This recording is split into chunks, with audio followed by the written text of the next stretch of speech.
Israel గాజాపై భీకరమైన air strikes మొదలెట్టింది. దాదాపు 200 పైగా గాజాలో ఈ ఎయిర్ స్ట్రైక్స్ వల్ల మరణించారంట.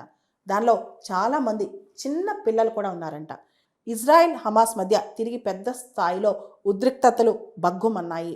ఈసారి గాజాపై ఇజ్రాయెల్ విపరీతమైన బాంబుల వర్షం కురిపించింది. ఎయిర్ స్ట్రైక్స్తో దాదాపు 200 మంది చనిపోయారు. అయితే ఈ భీకర దాడులు ముందుగానే Israeli prime minister Benjamin Netanyahu మేము దాడి చేయబోతున్నాం గాజా పైన అని చెప్పి ట్రంప్ అడ్మినిస్ట్రేషన్కు వైట్ హౌస్కు ఇజ్రాయెల్ ముందే ఇన్ఫర్మేషన్ ఇచ్చిందంట. ఇజ్రాయెల్తో పాటు అమెరికాను కూడా థ్రెటన్ చేయాలని, అమెరికాను కూడా భయభ్రాంతులకు గురి చేయాలని చెప్పి హమాస్ కావచ్చు, హౌతీలు కావచ్చు, ఇరాన్ కావచ్చు వీళ్ళందరూ భావిస్తున్నారు.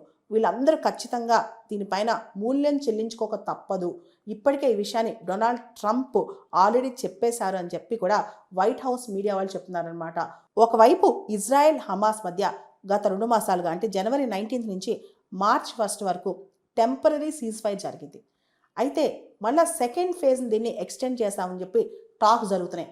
ఈ తరుణంలో ఇజ్రాయెల్ మళ్ళా గాజాపై విరుచుకుపడిందనమాట. కాల్పుల విరమణ ఒప్పందం సంబంధించి ఇజ్రాయెల్ ఏకపక్షంగా దీన్ని మొత్తం ఉల్లంఘించిందని చెప్పి, బందీలు ఎవరైతే హోస్టేజెస్ ఉంటారో వాళ్ళ యొక్క ప్రాణాలు ఇజ్రాయెల్ పణంగా పెట్టిందని చెప్పి హమాస్ ఆగ్రహం వ్యక్తం చేసిందనమాట.